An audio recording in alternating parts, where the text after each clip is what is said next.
When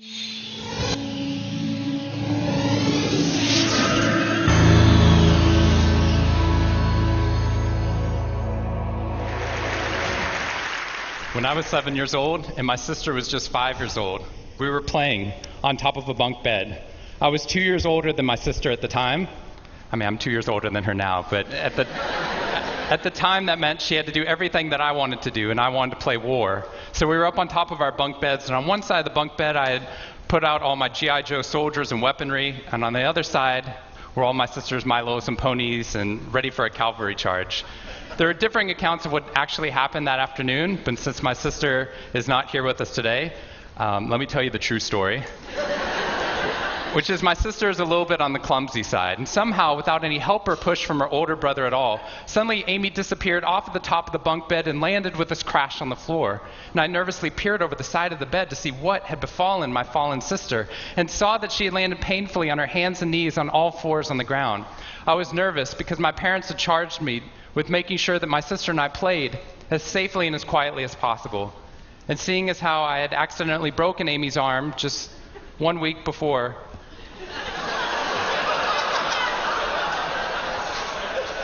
heroically pushing her out of the way of an oncoming imaginary sniper bullet, for which I have yet to be thanked. I was trying as hard as I could. She didn't even see it coming. I was trying as hard as I could to be on my best behavior, and I saw my sister's face this wail of pain and suffering and surprise, threatening to erupt from her mouth and threatening to wake my parents from the long winter's nap for which they had settled. So I did the only thing my little frantic 7-year-old brain could think to do to avert this tragedy. If you have children, you've seen this hundreds of times before. I said, Amy, wait, don't cry, don't cry. Did you see how you landed? No human lands on all fours like that. Amy, I think this means you're a unicorn. Now that was cheating, because there's nothing in the world my sister would want more than not to be Amy the hurt 5-year-old little sister, but Amy the special unicorn. Of course, this was an option that was open to her brain at no point in the past, and you could see on my poor, manipulated sister's face conflict, as her little brain attempted to devote resources to feeling the pain and suffering surprise she just experienced, or contemplating her newfound identity as a unicorn. And the latter won out. Instead of crying, instead of ceasing our play, instead of waking my parents with all the negative consequences that would have ensued for me, instead, a smile spread across her face, and she scrambled right back up onto the bunk bed with all the grace of a baby unicorn. With one broken leg.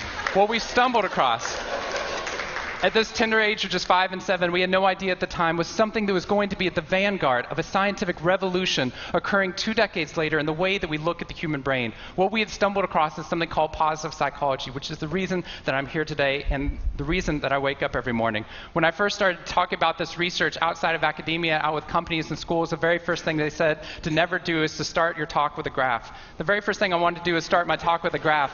This graph looks boring, but this graph is the reason that I get excited and wake up every morning. And this graph doesn't even mean anything. It's fake data. What we found is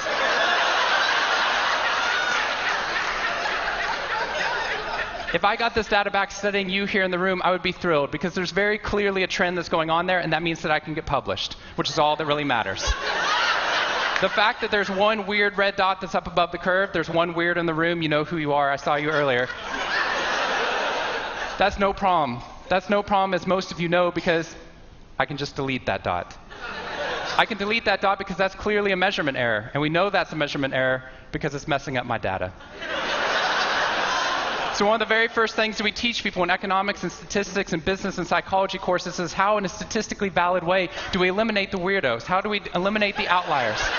So that we can find the line of best fit, which is fantastic if I'm trying to find out how many Advil the average person should be taking, too. But if I'm interested in potential, if I'm interested in your potential, or for happiness, or productivity, or energy, or creativity, what we're doing is we're creating the cult of the average with science. If I ask a question like, how fast can a child learn how to read in a classroom? Scientists change the answer to, how fast does the average child learn how to read in that classroom? And then we tailor the class right towards the average. Now, if you fall below the average on this curve, then psychologists get thrilled, because that means you're either depressed, or you have a disorder, or hopefully both.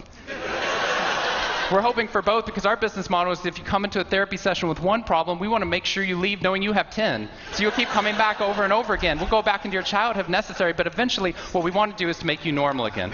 But normal is merely average. And what I posit, and what positive psychology posits, is that if we study what is merely average, we will remain merely average. That instead of deleting those positive outliers, what I intentionally do is come into a population like this one and says why.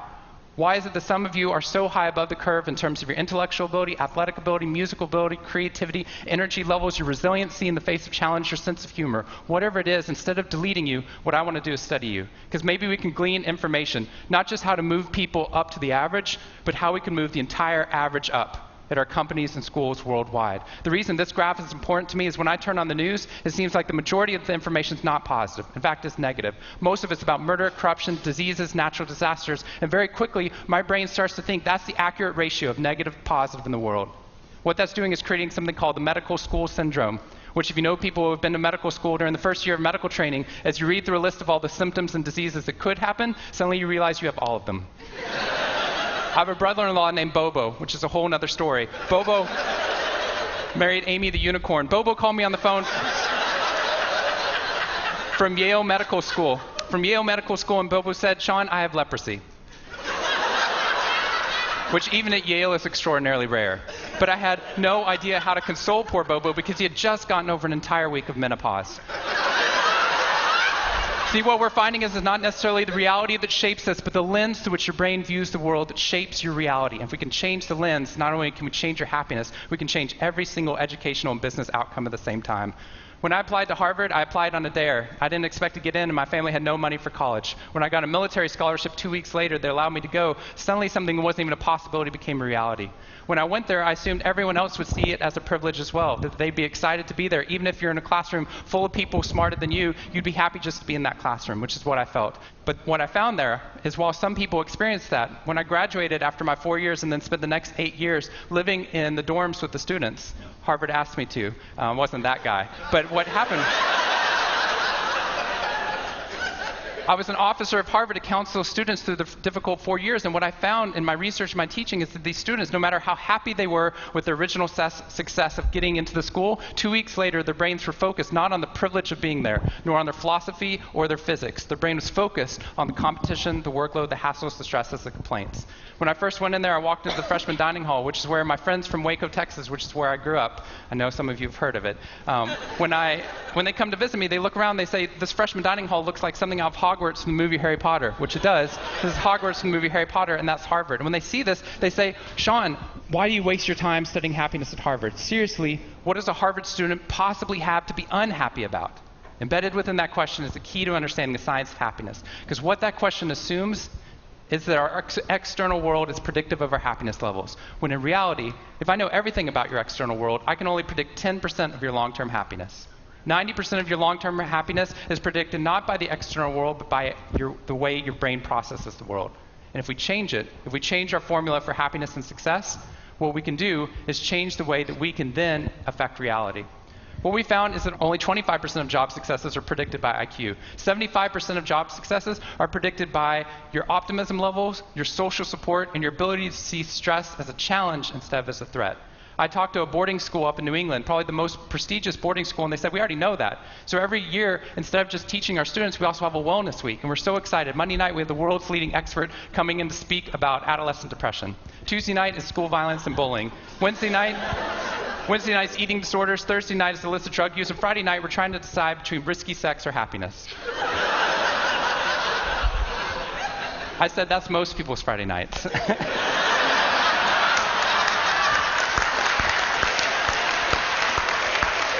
Which I'm glad you liked, but they did not like that at all. Silence on the phone. And into the silence, I said, "I'd be happy to speak at your school, but just so you know, that's not a wellness week. That's a sickness week." What you've done is you've outlined all the negative things that can happen, but not talked about the positive. The absence of disease is not health. Here's how we get to health. We need to reverse the formula for happiness and success. In the past 3 years, I've traveled to 45 different countries, working with schools and companies in the midst of an economic downturn. And what I found is that most companies and schools follow a formula for success, which is this: if I work harder, I'll be more successful. And if I'm more successful, then I'll be happier. That undergirds most of our parenting styles, our managing styles, the way that we motivate our behavior. And the problem is, it's scientifically broken and backwards for 2 reasons. First, every time your brain has a success, you just change the goalpost of what success looked like. You got good grades, now you have to get better grades. You got into a good school, now you have to get a better school. You got a good job, now you have to get a better job. You hit your sales target, we're going to change your sales target. And if happiness is on the opposite side of success, your brain never gets there. What we've done is we've pushed happiness over the cognitive horizon as a society. And that's because we think we have to be successful, then we'll be happier.